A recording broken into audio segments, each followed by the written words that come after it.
Au 3737 boulevard Crémazie-Est à Montréal, il y a un édifice très moderne aux grandes fenêtres en miroir. C'est le complexe qu'on appelle couramment le 3737. C'est ici justement au cœur du quartier Saint-Michel que j'ai rencontré Vicky Joseph et France Saint-Élémy, les très occupés fondateurs du complexe. Bonjour, ça va?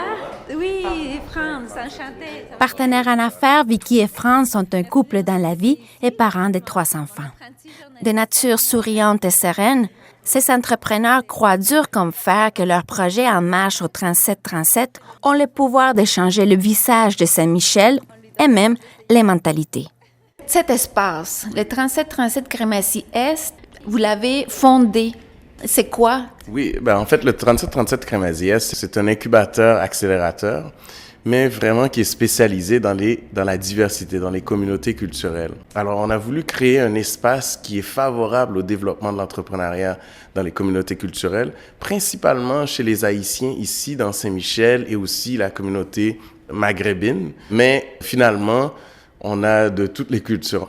Et nous, ce qu'on essaie de faire, c'est de créer un environnement qui est favorable à la collaboration, mais aussi qui est favorable à cette diversité-là culturelle. Mais notre but, c'est changer aussi la face de Saint-Michel. Donc, si on peut avancer dans 10 ans, dire que, Saint-Michel, c'est devenu un hub attractif, où est-ce que les entreprises peuvent se développer, mais aussi où est-ce qu'il y a une offre crédible d'offres d'emploi ou d'entrepreneuriat ou de support ou un réseau qui est disponible. Donc, c'est de là qu'on est parti avec l'idée de faire quelque chose de différent. Et jusqu'à maintenant, ils ont réussi. Le 3737 héberge des entreprises qui vendent des services financiers et du design de mode aux services comptables et d'avocats en passant par la rénovation résidentielle et commerciale et la conception des produits technologiques. Mais au-delà de sa diversité entrepreneuriale et son apparence renouvelée qui contraste avec le quartier industriel où il se trouve, le complexe 3737 en 2017 contraste aussi avec ce même endroit dans les années 60 quand ce lieu se trouvait au cœur du quartier du textile de l'époque.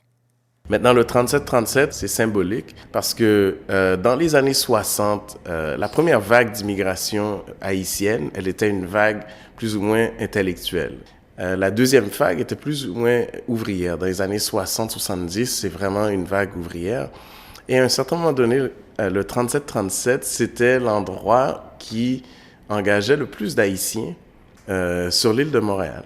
Cet endroit physiquement, c'est ici même? Oui, c'était une manufacture de textile. En fait, le 3737, c'était le centre du textile du Canada. Ce qui est intéressant, c'est que quand on regarde le type d'emploi qui était offert, c'était des emplois qu'on appelle dits journaliers. Donc, vous vous présentez à tous les jours et vous mettez en ligne à l'extérieur le contremaître ou l'employeur, il sort et il choisit les gens qu'il a besoin et demain, tu recommences.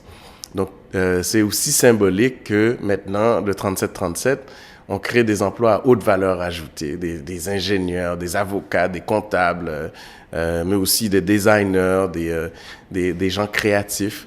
Alors, le 3737, c'est beaucoup plus que de l'entrepreneuriat, mais c'est aussi symbolique de dire que nous aussi, des fils d'immigrants et des filles d'immigrants, on peut être dans une position où est-ce qu'on crée de la valeur, qu'on rajoute de la valeur.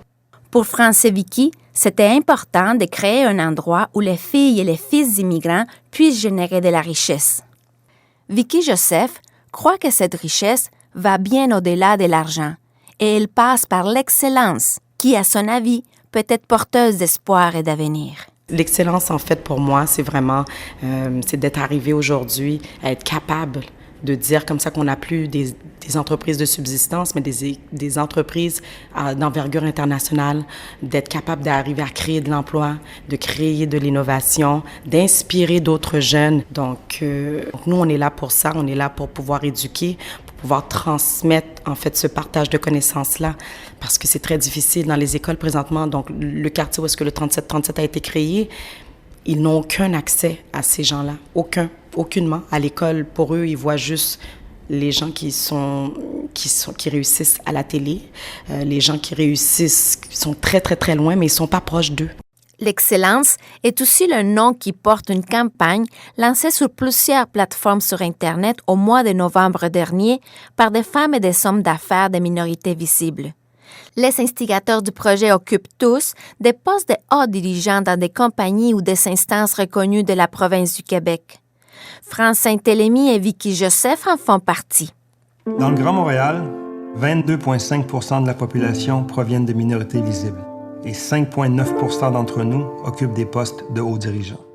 Vicky et France croient que la campagne Excellence est une autre manière de faire avancer leurs objectifs. Tout comme le complexe 3737 et leur nouveau magazine Black is Beautiful, la campagne Excellence vise à mettre de l'avant des personnes courageuses et travaillantes pour qu'elles deviennent visibles, accessibles et surtout inspirantes. Ensemble, nous participons au rayonnement du Québec et du Canada à l'international. Il est temps de célébrer et de reconnaître cette réalité qui change le visage des affaires au Québec. Avec de la conviction et de la bonne volonté, il est possible d'arriver à la hauteur de nos ambitions et de compétitionner avec les meilleurs. Pour atteindre l'excellence, n'oubliez jamais de rêver et de persévérer. Paloma Martinez, Radio-Canada, Montréal.